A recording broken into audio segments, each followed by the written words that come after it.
hoping for an ace match, I'm hoping for a back and forth, but it's not on me. The pressure is on the Protoss. As spawning in the top left-hand corner of Oceanborn, we have the South Korean Terran player, the Blue Terran, representing Cloud9. It is GuMiho. And spawning in the bottom right-hand corner, we have his opponent. We have the American Protoss player, the Red Protoss. He just took down Trap 2-0, but he's down in the series. Can he bounce back, and can he force a game 3? It is Astrea. And if you are in the chats, it is time. It is time to get your Gamba going. Predictions are now open. Place your bets. Now, we are jumping in mid-series. GuMiho only needs one more win here to take it all, but Astrea has been looking very competitive and very impressive in this matchup. If you were here 2 weeks ago, you would have seen us cast Astrea versus Bjorn, and Astrea did defeat Bjorn in that series. That was during the Stego Monday Cup, number 1, I believe. So very impressive stuff there out of Astrea. We'll see if he can bring that kind of form against GuMiho here and now as well. Now, the difference being is that GuMiho is a very different kind of Terran player. He does embrace mech from time to time in this matchup. GuMiho, he does come up with his own builds, with his own styles of play as well. GuMiho, he's a little bit more creative or a little bit more adventurous when it comes to his play, and can be difficult to read as a result. Not even difficult to read, but difficult to practice against. You don't practice against GuMiho unless you play against GuMiho. Like, it's not many others play quite like him. I mean, I say that after GuMiho's showing earlier this year, like in Stars War 11 and in Home Story Cup, we have seen Maru and Bjorn also incorporate mech from time to time against Protoss, true, but they don't rely on it as heavily as GuMiho does. They mix it in, like, you know, once every other series, if that. They mix it in once in like an extended series. For now though, GuMiho is moving out. It is going to be an economic opener. Single gas for GuMiho, so racks expand. Economic from the Terran, and meanwhile Astrea opening up with a gate expand back at home. Standard opener from the Protoss. Nothing wild so far. There's no proxy gate, there's no proxy raxes, no aggression. We're calming things down. Reaper checks the natural. Is trying to get an eye on the tech of choice. Is it a Robo Stargate or Twilight Council? GuMiho does dive into the main. Getting into the mineral line, forcing some lost mining time. Not bad. Probe's getting pulled away. One probe goes down. Uh-oh. One probe does fall. Can we get a second? Not quite. Reaper is going... Yeah, it's going to risk his life for the scouts. Going behind the mineral line. The Reaper up. Oh god, barely avoids the shot and will confirm the Twilight Council. There we go. GuMiho gets everything he wanted. He gets delayed mining time, gets one probe kill, almost 2, and confirms the Twilight Council. There we go. Now GuMiho is fully aware of Blink. Technically, this could be a DT opener, and Astrea is one crazy enough to open DTs, but even if that's the case, GuMiho, I mean, it's very unlikely, and he should be feeling quite comfortable for now. Settling in. Opening Cyclone, first Hellion moves out. And the question becomes, how many gates? Is it going to be 2-gate Blink, 3-gate, or 4 gates instead? How aggressive does Astrea intend on being? Now, if you're in the chat, if you watched Game 1, I would love to know the opener of Astrea. We're kind of in the dark as to that. We don't know if Astrea did open up more aggressively and that failed. If he opened up more timidly and more economically and he got punished for it instead. We're jumping in mid-series, so we don't really know that, but we'll settle in. We'll figure it out. Hellion with the dive gets one probe. Astrea does defend.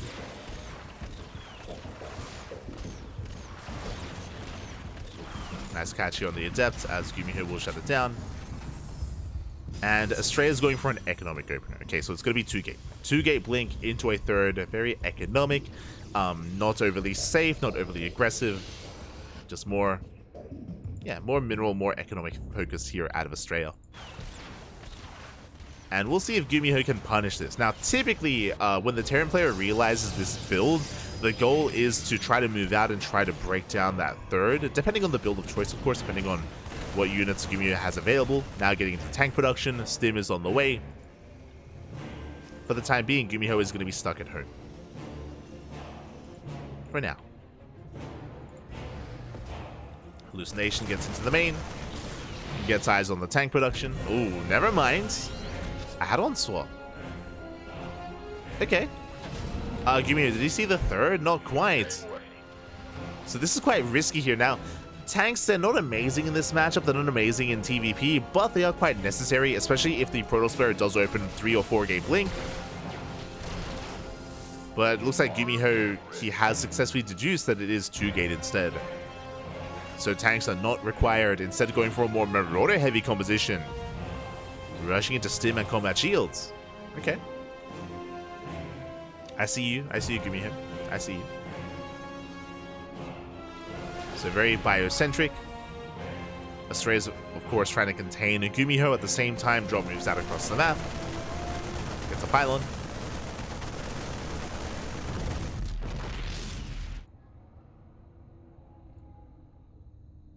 Astrea racing on over. It was a Bay after the third, getting ready for Colossus production. And the scan reveals the third base saturation. GuMiho does go for the dive. Ooh, but is going to be punished. Medevac does barely escape. GuMiho gets out.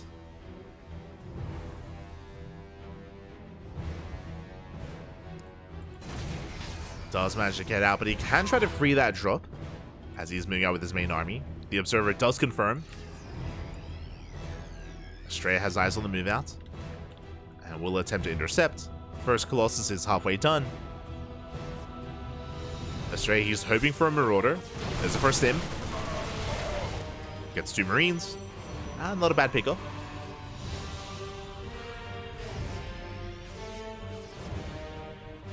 Two Marines go down, and more Marauders on the way. It's going to be very heavy immortal composition, but the first Colossus has arrived in time. Astrea should be able to hold on. Third CC on location for GuMiho. GuMiho has taken map control. He rotates around. He's looking for a way in. So far, Astrea, he does keep up. Force fields the ramp. Marauders, they go for the dive. But they're not quite able to. Nice defense here out of Astrea. He takes a Mitchell to the face. But so far, he is holding. Scan reveals that these sentries are running out of energy. They're running out of force fields. But now there is a second Colossus. GuMiho confirms that as well. As the Colossus count gets higher, I mean, Astrea is more and more secure. GuMiho, he wants it, goes for the Immortal, gets one. Immortal goes down, Colossus are exposed. GuMiho trying to force the issue. Can he, though? Shield battery gets targeted down, poison being pulled. He wants a Colossus, he wants it. Up, and he won't get it. Astrea, he will hold. Gonna cost him some probes, but he will survive, and he saves every single Colossus. And again, a very bold move out of GuMiho. Like, seeing this defensive position, seeing 2 Colossus and a shield battery and an overcharge. It was an interesting decision to actually commit. And Astrea holds. He holds. Now a third Colossus on the way. As the Colossus count gets higher and higher, I'm getting more and more concerned for GuMiho, because soon Astrea will counterattack. For the time being, GuMiho has map control, that is true, but that will soon change. That is soon about to change, and then Astrea can be active instead. GuMiho knows that. He's backing up for now. He's rebuilding, he's reinforcing. Now with Vikings, Ghost Academy's on the way for EMPs. Catches the Observer.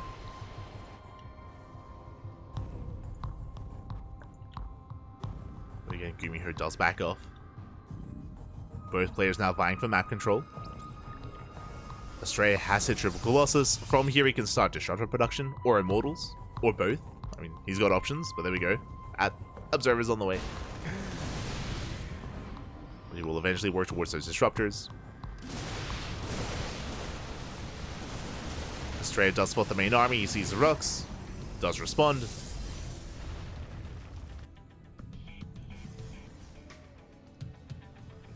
Astrea even pre-split here for the Concave.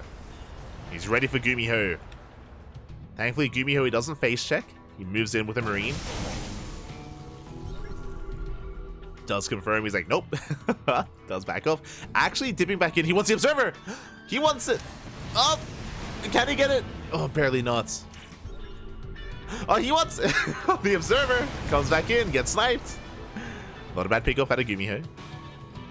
Gets the Observer. Behind this, I believe we're still on 1 Robo. Astrea will soon need a second Robo and additional gases as well. I'm sure he's waiting for the fourth base to get saturated, which it is. There we go. Now we have the second robo on the way. And the game is going to calm down. We're going to calm things down.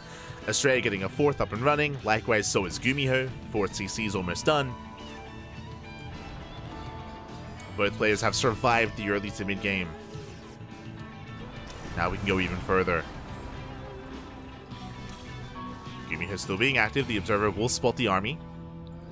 Astrea is going to respond. Astrea is slightly out of position, but he will get here in time. The disruptors are amassing. Still a low disruptor count for Astrea, just because of the later second robo. Temple Archives on the way, that can be the Storm, to get all three forms of splash damage. Once Astrea maxes out, I would not be opposed to like a Stargate or a Fleet Beacon, or just even starting air upgrades. I would not be opposed to that. Because this game may be headed in that direction, into the late game.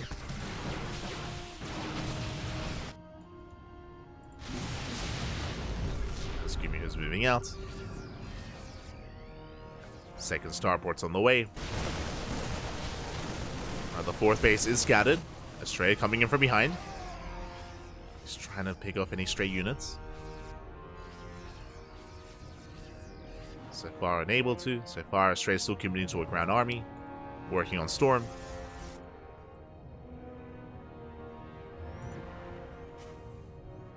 And Astrea hasn't been able to deal too much economic damage because of the expansion pattern of GuMiho. GuMiho is expanding towards the Protoss where the army is, so Zealot run-bys are a little bit more difficult to actually execute. As GuMiho, his bases are much more centralized with his army. Speaking of, the disruptors! Those go up. They get 2 ghosts. Very nice pickoffs. Not bad. 2 ghosts go down. Astrea backs the hell off. He gets out of there. The Viking count is getting quite high. And that's where we do need Storms, though. Stargate's now on the way. We spoke about it.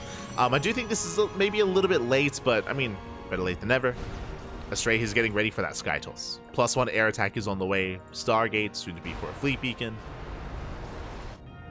I'm not saying that Astrea has to start Tempest production now, not at all, but he can start working on upgrades and getting ready for that kind of composition eventually. He can set up. Likewise, catching up the drop. At least he's able to keep up. Nice cutting out of GuMiho. He will clean up these Zealots and the Stalkers as well. Astrea not splitting off enough. The drop will survive. GuMiho rotating over. Astrea trying to race over as well. Storm is done. Here comes the EP. Catches out the High Templar. Very nice pickup. High Templar goes down. Overcharge gets forced. Astrea did leave units back at home. He has units in position. The drop won't get much done. Oh, and Astrea survives. Now, as both armies back off, we have the Fusion Core on the way. That should be for Liberator range for GuMiho. So basically, we're about to take to the skies. It's going to be about Viking, Lib, Ghost for GuMiho, and Astrea will eventually need Sky Toss alongside Disruptors and High Templar and Storm. As Fleet Beacon is on the way, more Stargates. We're going to be here for a while, unless something crazy happens. The armies are looking to engage. So far, just dancing with each other. Astrea force back. Nice EMP on the High Templar. Templar out of energy. Nuke here on the right hand side. Astrea does spots. He wants to try to focus down that Ghost. But there is no detection. Astrea does commit. The nuke is going to connect. Only on site defense. Main army does rotate. Catching out some of these Vikings. Vikings going down. Astrea pushing in. Not bad. Takes down the Ghost. So far, so good. Again, that nuke really just cleaned up cannons and got a handful of probes. 2 more nukes on the way.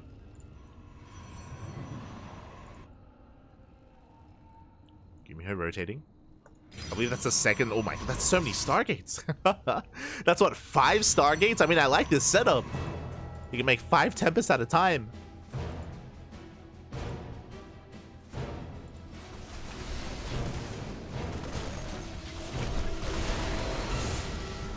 Astrea tries to go for a run by. Zealots get called out. Likewise, though, Astrea is freeing up supply, making room for that eventual sky toss. How many Vikings do we have? 7. That's not actually too many. That's one of the big things that Astrea is keeping his eye on, is the Viking counts. If the Viking count gets any lower, then I mean that's a green light for sky toss. Nuke gets denied, at least on the left-hand side. Meanwhile, second nuke on the right. Nice CMP once again catches the High Templar and the Zealots. Yeah, the nuke is denied, Nova goes off. Oh my god, GuMiho gets caught out! The surround, the flank! Every ghost gonna fall. Massive catch here for Astrea. Yeah, GuMiho losing every single ghost, losing most of the army. Does trade with the disruptors, but that was not worth it. Ay, ay, ay. And GuMiho plummeting in supply. And said, keep going. Now is the time. GuMiho trickling in, losing another ghost. No, almost. Another ghost goes down. And Astrea, he can keep going. He can keep pushing behind this. Carrier production has begun. Astrea has momentum. Likewise, the drop gets caught out. Storm in the mineral line. Nexus will fall. Sorry, planetary even. And Astrea, GG gets called. He snowballs out of control. He ties up the series, and we are going to the ace match. GG. Oh my god. GG, well played. Again, Astrea just out-positioning GuMiho, or GuMiho out-positioning himself. The nukes were fine, and honestly, we were keeping up with each other. Everything was neck and neck. Both armies were maxed out. We had good economies, but GuMiho, he was caught with his pants down. He moved out on the right-hand side. He was left wide open. He did not spot the main army. He did not see the rotation, and Astrea completely cleaned GuMiho up, catching him out with the Zealots, with the Disruptors, with the Novas. GG. GG, well played. We are going all the way to Game 3. Let's go. Here we go.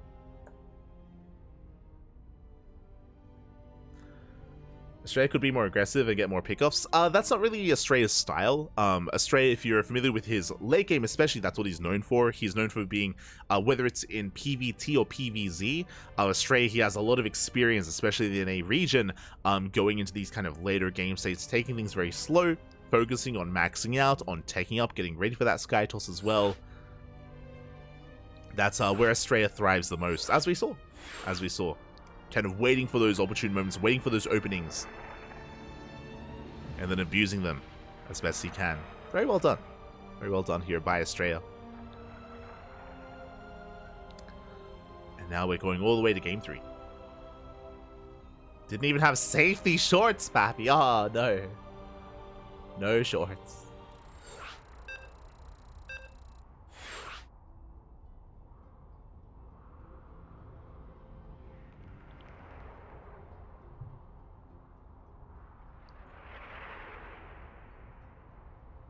We are getting ready here for the final game. The final game of the series. We're going to be loading into Ghost River as game number 3. I do think that the map is going to be very impactful here. It's a very small map. On the one hand, it's very easy to cut this map in half, and I feel like that's what Astrea wants to do. I'm sure he wants to try to go for that kind of game state.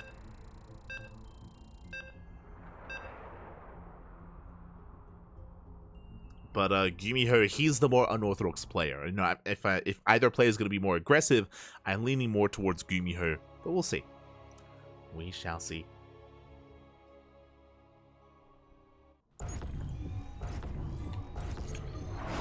Astrea walking into a nuke would be great content, though. GuMiho walking into a nuke, that'd be even better. What do you mean? Cap. Ay, ay, ay. As we're getting into our next game and spawning in the top right-hand corner of Ghost River, we have our South Korean Terran player, the Blue Terran representing Cloud9, being forced into the ace match. We'll see if he can bring it back. It is GuMiho. And spawning in the top left-hand corner, we have the American Protoss player, the Red Protoss, representing himself, currently teamless, but deserving to be on the team. It is Astrea. Here we go.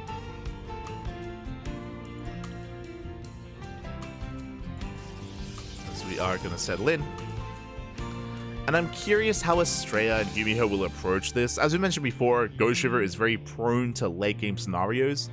You can kind of race there a little bit faster just because of how secure a lot of these bases are, just because of how many choke points there are and how difficult it can be to be aggressive on this map as the game progresses. Otherwise, in the early game, all-ins can be a lot more impactful, just because of the short rush distance by ground. Double gas, already. Double gas opener out of GuMiho, going for a faster factory, going for faster tech. This can be Reaper Hellion, this can lead into a Widowmine drop, this can lead into early Tank Banshee as well. Tank Banshee has been very trendy amongst Terran players for the later half of this year, by players like Bjorn, Maru, Clem. So we'll see what GuMiho goes for. I wouldn't really be too fond of mech on this map. Well, actually, maybe. I mean, it's kind of difficult to say just because we rarely see mech to begin with, but I don't think GuMiho played mech in game 1. From what we saw, at least. So we'll see. We'll see what is going to be done with this gas and what is done with this faster factory. GuMiho should be expanding. Yep, you can see the STV is rallied on over.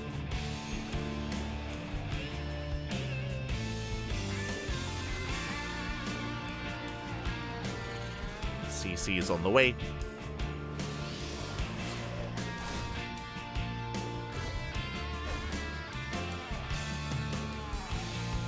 Now GuMiho just opening up Reaper Hellion. With this can go into a faster starport. Probe is coming in for a follow-up scout. We'll get eyes on the lack of add-ons. Very nice scout out of Astrea, actually. Gets into the main. Back at home, Twilight Council. Yep, faster starport because of lack of add-ons. I'm curious if this leads into a tech lab or if it leads into a fast medevac. GuMiho could go for either one. We shall see. Again, GuMiho is going to be the aggressor, at least initially. Blink is on the way. Astrea getting in position. What is it going to be? Second racks out of GuMiho. Okay. Going for the second racks. Reactor first on the initial racks as well. Medevac is on the way, not a tech lab, going for a drop. And here comes the initial Reaper Hellion. So far, the SimCity is looking good. Astrea is holding on. Is keeping up. Meanwhile, Shannon said, Babylings! Thank you so much for the gifted sub for Ophidian. Meanwhile, Triple Reaper hits the main. Going for the middle line, but there is a shield battery. Astrea, he holds on. He does defend, he deflects the Reapers, and likewise has some nice SimCity here at the natural. He holds. Astrea is holding on, additional gateways are on the way. So we do see 3-gate blink out of Astrea. Very safe opener, makes sense against double gas. And we can see GuMiho going for the mine drop. So it's going to be Reaper Hellion here at the natural, into the main, and then the mine drop towards the natural as well. So mass aggression from GuMiho. Can Astrea keep up? Here comes the mine drop. Up! One Winter Mine towards the natural base. Astrea does pull away. Hellions are coming in. They want the mineral line. But Astrea, he does hold. Meanwhile, Widowmine into the main and up. Doesn't quite go off. Astrea, he's keeping up for now. There's still one mine left. Hellions are forced back. And GuMiho is at least denying some mining time. He does at least get some economic damage, but not as much as he was hoping for. As GuMiho pulls away. GuMiho did confirm the additional gateway, so he's getting ready with tank production. He's getting ready for the counterattack. Tanks are in production, Ravens as well. GuMiho is securing himself on 2 bases. Meanwhile, Astrea still staying back at home. No Warp Prism yet. Just now moving out. Observers on the way to get some high ground vision to scout across the map. Bearing in mind, GuMiho still has that one Widowmine behind the main. Can always dive back in. And what's interesting to me is that Astrea is not counterattacking. I thought maybe Observer into a Warp Prism, but no, there's no Warp Prism. Instead, delayed third base, and Astrea, he's going towards Storm first. Interesting. So faster Temple Archives into faster Storm. Immortal production has begun. Astrea is building up first, again being very safe, doesn't want to be overly greedy. I don't blame him. Again, GuMiho, I would expect an all-in out of him. not out of the norm. But we'll see. GuMiho just playing, sorry, Astrea just playing safe. Playing it out safe. GuMiho building up. Waiting for his upgrades. And then he's going to move out. And it's going to be a hefty move out as well. Will Storm be done in time for the push? That's the question. Safety Immortal did pop out. Now Astrea is going for a later third. GuMiho throws down his own third CC, so GuMiho is not going for a 2-base all-in. But Astrea doesn't know that. Not yet. Astrea is in the dark. Raven does scout. Raven confirms Storm. Nice target firing out of GuMiho. Gets 3 probes. Oh my god. Oh! Almost 4. Not quite. The 3 workers go down. Good damage so far to GuMiho. And now he's going to start moving out across the map. Getting plenty of Marauders. Third CC behind this. Looks like Storm will finish in time. And how many High Templar? 3. There's 3 High Templar for Astrea. Each will soon have 1 Storm. GuMiho moves out. Astrea does spot it. Is aware. But knowing is half the battle. Okay, now the Storm's going to kick off. Without them, GuMiho is going to snowball out of control. What am I still behind this? GuMiho pre-spreading, pre-splitting. There's that 1 High Templar in the War Prism. So 4 High Templar in total. GuMiho setting up. Astrea likewise setting up his own flanks as well with Zealots. Very tense moment. GuMiho pushing up the ramp. Trying to wedge himself in between the bases, catches the Observer. Zealot's getting ready for a surround. And Astrea, he does pull the trigger. Does he have enough? How good are the Storms? Yeah, the Storms, they will graze the army. 2 Storms so far. It's not enough. It's not good enough. Only 2 Storms. At the same time, drop into the natural. Astrea does defend. But GuMiho maintains this position. And Astrea, he lost a lot there. He lost a lot of supply trying to break out. GuMiho maintains the supply lead.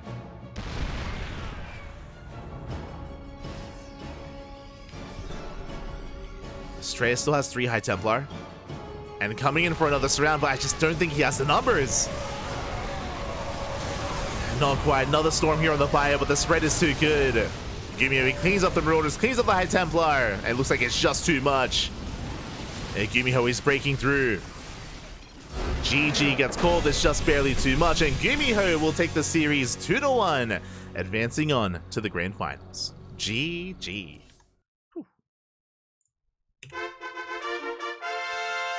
GG, well played. I did love the surround that Astrea was trying to set up. It was trying to set up a surround, trying to set up a flank. Did come in a little bit mistimed, but even if it wasn't, again, numbers were just not in favor of Astrea. GuMiho had just built up such a solid army. He had a very nice pre-spread as well. On top of that, some of the Storms were lackluster. We mentioned it. There were 4 Storms available for Astrea, but only 2 connected. The other 2 weren't quite where they needed to be. I think he still held on to them. And GuMiho was able to break through in the end. GG. GG, well played. Again, aggression on Ghost River can be quite difficult to deal with just because it takes so little time to move out across the map and so little time to actually respond as well and to have any kind of defense set up. So Astrea barely did not have enough. And with that, we have our finalists. With that, we have our top 2. It is going to be Dark versus GuMiho. Let's go.